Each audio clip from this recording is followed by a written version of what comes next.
Bonjour à tous, merci de nous rejoindre pour un nouveau numéro de 100% Quintet. Mercredi, nous prenons la direction de l'hippodrome d'Enghien pour le prix du Parc des Princes, une course au trot attelé qui se déroulera avec un départ derrière l'Autostart. Notre consultant a détaché de bonnes bases dans cette épreuve, on le retrouve tout de suite. Mon invité du jour, c'est Laurent Notariani. Bonjour Laurent. Bonjour Johan, bonjour à toutes et à tous. On attaque le défilé des partants avec le numéro 1 Classic Way. Remis de ses soucis de santé pour refaire parler de lui en bien. Le 2 Diamond. A repris de la fraîcheur, a déjà gagné sur ce parcours, j'aime beaucoup. Le 3 Voélan. Même déféré des postérieurs, je ne sais plus qu'en penser. Le 4 Diadora BR. 2 courses dans les jambes cette fois, attention. Cette année, pardon, attention. Le 5 Viking from Intro. Vient de montrer sa forme à plusieurs reprises, son retour à Enghien est à suivre avec le plus vif intérêt. Le 6 Baladin Hongrois. Bien plus valable autre montée désormais. Le 7 Titi Jepson. Beaucoup de classe et de vitesse, gare à elle. Le 8 As Doré, on passe à la seconde ligne. Trop de soucis d'allure et je préfère sur distance plus longue. Et on passe seulement à la seconde ligne maintenant, Tout à parce que le fait. 8 partait à l'extérieur avec le 9 Loverface. Extra dans le prix de l'Opéra, régulier, très bon client. Le 10 Tripolini VP. Déféré des antérieurs cette fois, de la vitesse, monte en condition, tous les atouts. Notre jument, le 11 Barakat Bellou. A manqué de jus dans l'épreuve référence, pas une priorité cette fois. Le 12 Viva de Luna. Fatigué cet été, je ne lui fais plus confiance. Le 13 Africain. Très bien sur l'herbe d'Arras en dernier lieu, mais face à cela, c'est moins de marge maintenant. Le 14 Capreio. Vient de bien faire 2 fois sur ce parcours, obligé d'y croire. Et enfin le 15 Cicéronois. Un modèle de constance et surtout dans cette catégorie, malgré son numéro un petit peu piège, on va le suivre avec le plus vif intérêt. Vous avez détaché 2 bases, on en parle tout de suite. Votre première base, c'est votre favori, Laurent, le numéro 2, Diamond, dont on le retrouve à l'œuvre. C'était au printemps, le 21 avril, sur le parcours qui nous intéresse, dans le prix de la Porte d'Auteuil, où ce jour-là, il s'est lancé du numéro 15. Tout à fait, c'est un pensionnaire qui est entraîné par monsieur Paul Agourt et qui justement se plaît beaucoup à Enghien, comme on peut le voir sur ces images. Donc ça, c'était le prix, vous l'avez dit, vous pouvez me le rappeler, de la Porte d'Auteuil. Il a aussi couru dans le prix de l'Obélisque avec une très très belle prestation à la clé. C'est sa dernière d'ailleurs sortie en date. Depuis, il a repris de la fraîcheur. Il a été non partant la dernière fois pour un souci administratif, donc il va très bien. Il a repris justement de la fraîcheur en vue de cette épreuve. C'est la première fois, je crois, qu'il va s'élancer en première ligne sur les 2150 mètres de Enghien, ce qui pour moi est un gage de bien feu. Ça va bien se débrouiller, on va dire. C'est un lion, surtout quand il est déféré des 4 pieds. Robin Maker au bien aux affaires, il le connaît par cœur. Pour moi, voilà, s'il a un bon parcours, il peut très bien surprendre, même une cote intéressante pour la gagne.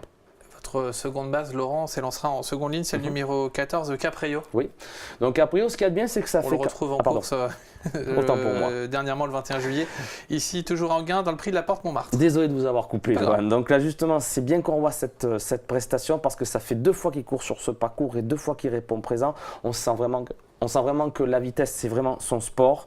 Et dans sa carrière, on peut voir d'ailleurs qu'il a des chronos vraiment formidables sur des courtes distances.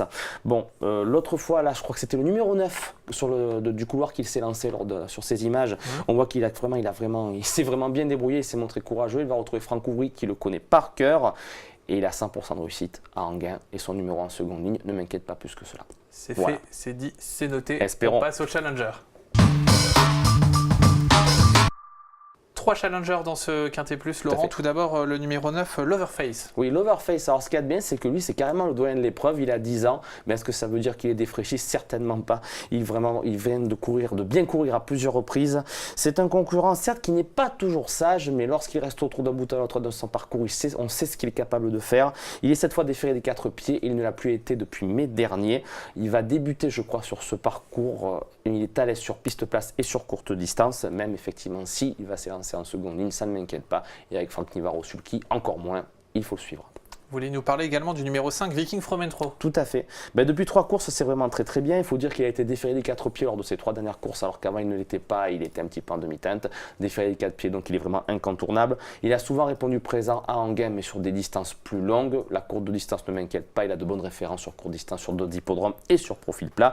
Bien placé derrière la voiture, contrairement à Capreio à Loverface, pour moi, il devrait concourir pour les premières places.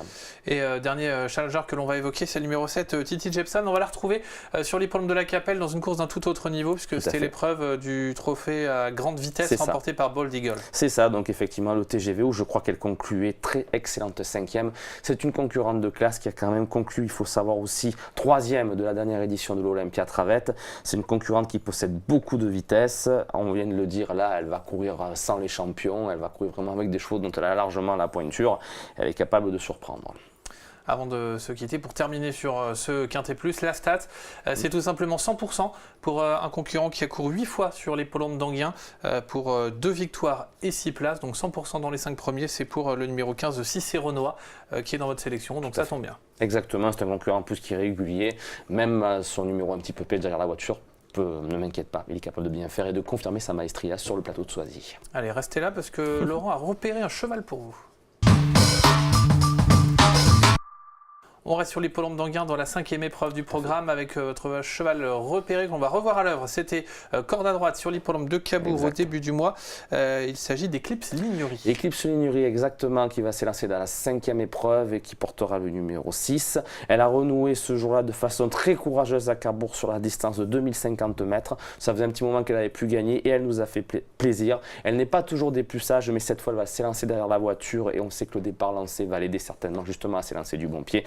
Elle a conclu 2e d'ail sur ce parcours avec des excuses, donc les 2150 mètres de Anguin. Pour moi, elle va continuer sur sa bonne lancée. Et puis bon, une Eclipse, on en a vu il n'y a pas très longtemps, on va en avoir une 2e cette fois. Eh bien, je sais ce que je vous souhaite. Merci Laurent, on jette un petit coup d'œil sur votre jeu et on se retrouve bientôt pour une nouvelle émission de 100% Quintet.